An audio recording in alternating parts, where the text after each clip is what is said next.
Hello, everyone. Welcome back to the RotoViz Best Ball Show on RotoViz Radio. My name is Colin Kelly. You can follow me on Twitter at Overtime Ireland, and I'm delighted to be joined once again by Conor O'Driscoll, who you can follow on Twitter at DricoOut, which is DRICOOUT. The push is on to get him to 1,000 followers over there before the start of the season. The feedback has been tremendous, Conor, for the shows that you've been on. We're going to talk more about your content that you've been posting up on rotoviz.com. Today's specific topic is going to be around the running back dead zone, and does it still exist? Because the dead zone is something that has come on a lot and much conversation around over the last couple of years, particularly been led by our own Ben Gretsch, obviously of the Stealing Bananas podcast and the great work that he does with Stealing Signals. But the running back dead zone is something that's very intriguing, and it did feel like this year, particularly with the half-point PPR formats as well over at Underdog Fantasy, that could start to change a little bit. But this is going to be fun to dive into your findings of your recent post up on rotoviz.com. Thanks for having me on again. These are always a lot of fun to do. I really appreciate it. So when it comes to the running back dead zone, so I think that it's really important to understand the reasonings for why things come about, and some of the historical context of the running back dead zone. Like this isn't new news, but running backs were getting pushed up into the air, into the high leverage rounds. It was always, he's going to get the volume, and I guess in today's ADP, especially with Underdog, you have wide receivers going earlier than ever before. And when it's like, even in individual drafts, you want to be reacting to the draft that's there. You don't necessarily want to be taking the exact same strategy and just copy and paste into every draft, into every year. And with the wide receivers going earlier, the win the flex tool is really, I guess to me, is the best way to look at, okay, how do these new ADPs change, and what should we be doing to react differently? And so the win the flex tool, it essentially it's a measure of how much points does different positions normally score by ADP. And so it bakes in some of the wisdom of the crowd, like how good is the market at knowing how much points will RB5 score, and how does that compare to, for example, wide receiver 5. And so when you do that, you kind of get you get how good are each positional picks in each round, how much, and then you can also look at how much points does that actually add to your roster versus other positions. And when you look at this tool, unfortunately, it's a bit of a sad day. Running backs, for a lot of the on Underdog specifically, a lot of the draft, the running backs actually now outproject wide receivers, and that's the half PPR scoring and the different ADP. But on the other side, the big thing, and I think this is like one of those simple things that often gets extremely overlooked, is that you have to play 3 wide receivers, and you only have to pay two running backs. And that makes a big difference. And when you look at the tool, that difference is about 1.65 points per game. And what that means is that because you need an additional wide receiver starter, the hurdle for them to get into your lineup is 1.65 points lower. And that's worth about 28 points over a full season of 17 games. And so you have this dynamic where, okay, the running backs, they kind of outproject receivers in a lot of the draft, and that's not usual. That's something that we're going to have to adjust to. But on the other hand, you don't need quite as many points from each additional receiver because the threshold for them to get in is lower. You mentioned a few things there I found very interesting. Something that I talked about earlier this season with Sean Siegel on RotoViz Overtime was people are getting more information. People are getting smarter with ADPs. People are aware now of the dead zone, something that maybe 4 or 5 years ago wasn't talked about as, it wasn't as popular for sure and wasn't talked about in those circles. And it wasn't on as many podcasts, wasn't on as many articles. It's found the mainstream people understand the kind of some of the profiles off a dead zone running back and what you maybe should be avoiding in that range. You mentioned, a guaranteed workload for a veteran running back maybe would be an example. Last year, I keep going back to Mike Davis being the absolute king of the dead zone running backs when you look at the profile there. But there's a couple of things that have really caused this shift over on Underdog. And the thing is, people are getting smarter with their drafting, the third wide receiver that you have to have in there, and also the half-point PPR element. So the ADPs are moving up for the wide receiver, which then it is an ADP game. It's always an ADP game. The reason you don't want those running backs is because of the ADP that they're sitting at.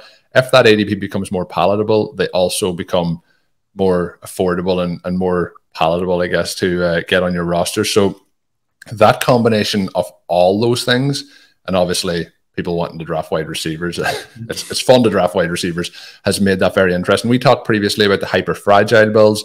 That's kind of why this fits in to that mold. And if we look at the running backs taken by ADP and Underdog from 2021 to 2022, it's like they're not dramatic drop-offs, but they are drop-offs which are accumulated over an entire draft, and the fact that it's lower across all rounds, which isn't something that you might have expected. So I kind of thought that the popularity of wide receivers last year and people talking about zero RB maybe not being as effective in those formats, that maybe that would have counteracted this year and it would have rebalanced itself.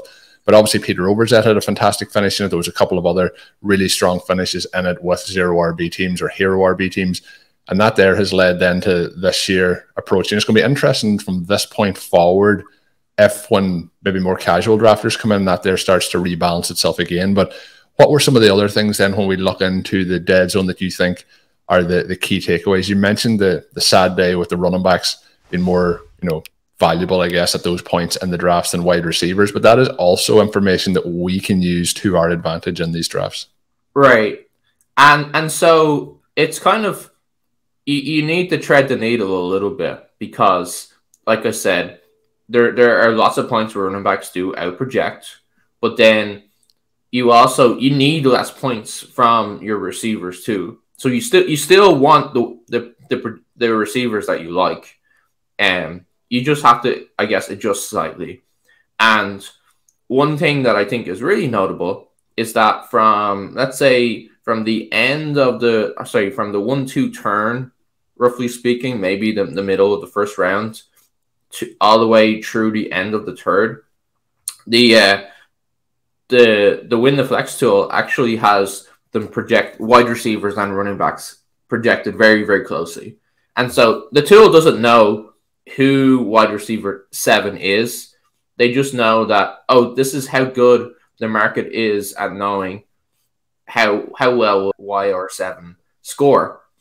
And so to me, that means that, okay, so there is some, I guess, some difference here. But if you can get the same projected player and they're going to actually add more points to your lineup because of the extra starting spot, that is a place that you're going to want wide receivers, right? So really, when we look at it, just to go back to the Win the Flex tool again, and for people who aren't familiar with the tools on rotoviz.com, I would highly recommend jumping in, getting involved with them. The Win the Flex tool is one of the most advantageous tools that is over there, but we cover a wide range, specifically in best ball, but you can find all those on rotoviz.com. But always with RotoViz, it's going to be visual. RotoViz gives you a little bit of an idea into that. But when we see the two lines and where they kind of cross over, I guess we'll say very, very flat when it comes to round 1 through 3, as you mentioned. But when we get into those middle rounds, then it does spike a little bit in favor of the running backs. But the other part of that we have to consider is the additional parts of the actual structure of your roster. Right. And I think on the tool, so we do have lots of good articles. Hey, this is how we use the tools, and I think that's really good. But a big part is actually being able to, let me see that. This is how they use it. Let me have a look at this. What do I see? and I think that that's really cool. So yeah, you mentioned that that they do start to kind of like drift a little bit apart from each other in the fourth round.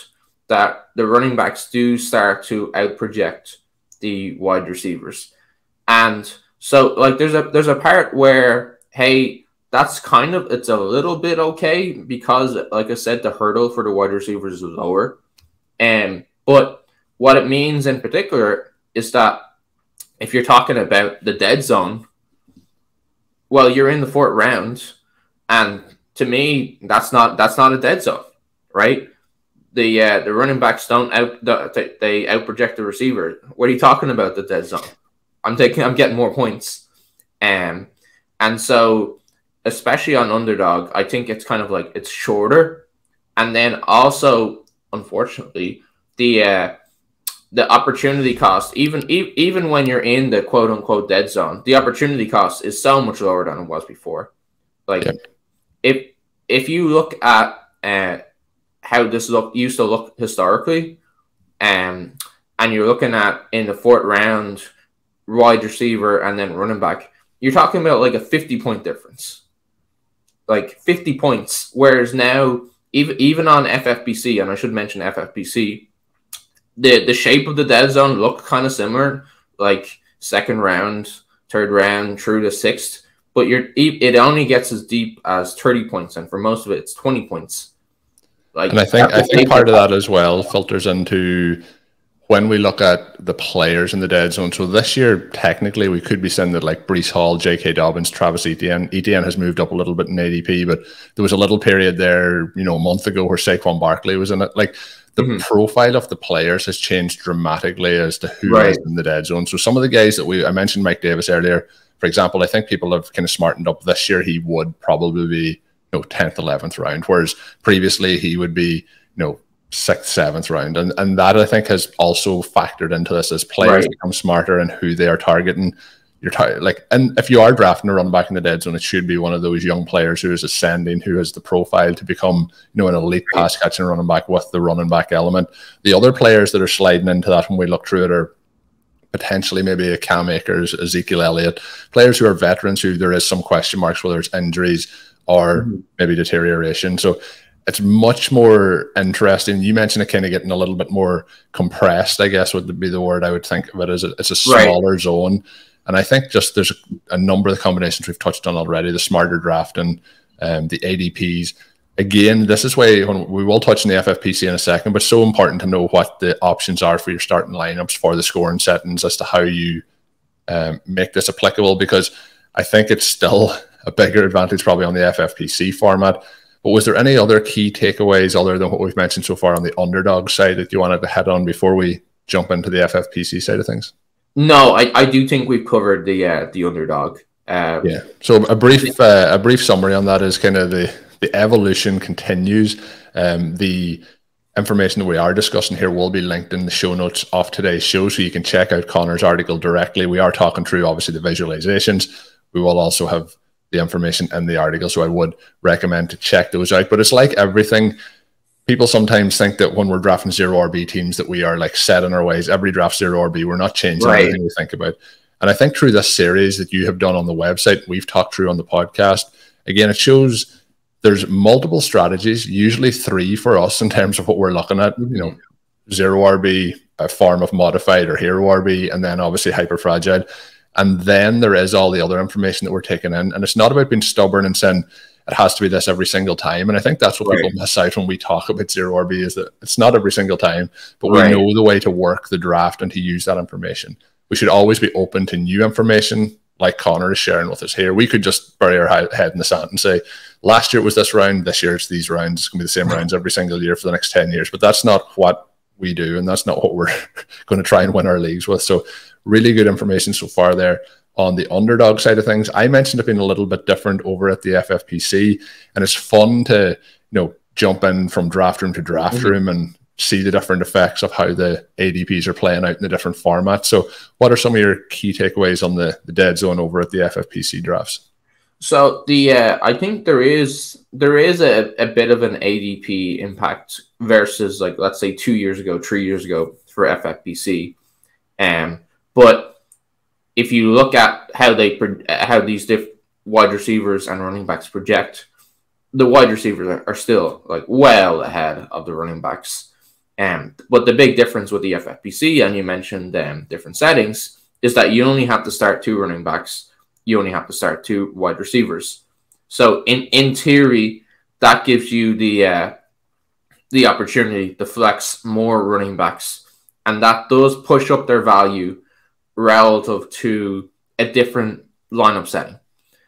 And obviously, for people who maybe haven't played with the FFPC, what we're meaning there is it is 2-2. You have to have 2 running backs, have to have 2 wide receivers. We talked a minute ago about having to have the 3 wide receivers over at Underdog, but it also means that you can have 4 wide receivers in your lineup and only have 2 running backs. So that's usually the approach we take, where we're going with 2 running backs, loading up on wide receivers and the elite tight end as well to get in there. You can also, if you depending on how the week played out in the best ball formats over there, you can flex a tight end, so you can have 2 tight ends in your lineup as well, depending on how things work out that week. And it is also tight end premium, which gives a boost to their value. So there's a number of different things playing into it, but just like we're saying, let's get our wide receivers in the flex, and we're trying to hammer those wide receivers and get them in our lineups early.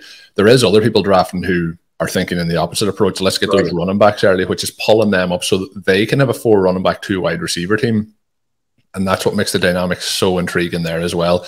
So fun to do the mental aspects when you're in these drafts of, where players should go and how we rank them and how we value them. So yeah, just some of the differences between the 2 leagues, and obviously the full point PPR giving a boost there to both pass catch and running backs, and particularly wide receivers.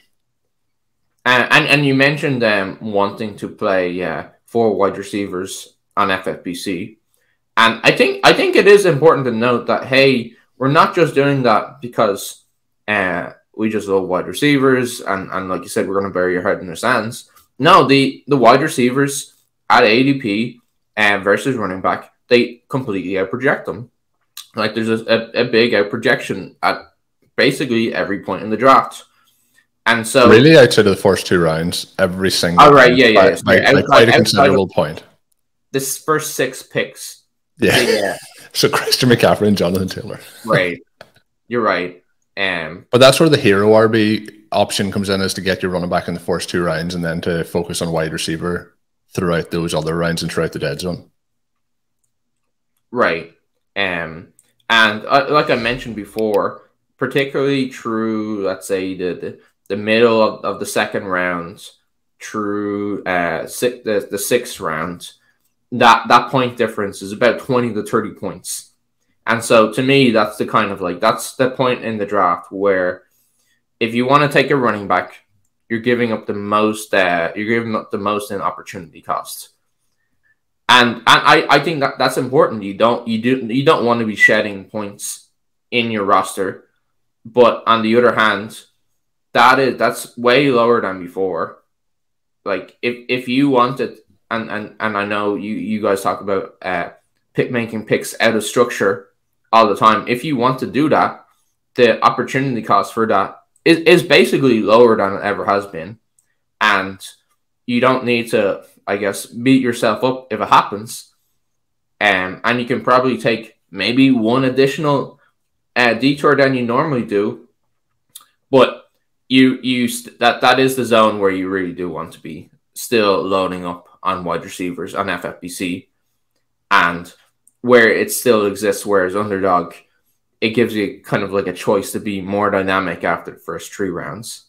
Yeah, and again, it all comes back to obviously knowing how the draft may play out. I talk a lot about drafting from back to front to know what players are going to be available at those spots. And if you take a player here, the knock-on effect, even when you get to the 18th, 19th, 20th round, I find in some of the drafts where I've gone hyper fragile early, I'm like, these running backs in the last 3 rounds, like I want to get those guys on my roster, but I'm like, we're topped out already with the guys we've got. But even for the nuance side of like scoring settings, there's Underdog's pretty standard unless it's the Superflex format as to your starting requirements in those leagues. But the FFPC Superflex tournament that is on at the moment as well, I'm drafting a lot of teams in that. But it's interesting. Sometimes when you have a Superflex team, it's an extra roster spot, so your scoring throughout doesn't really change.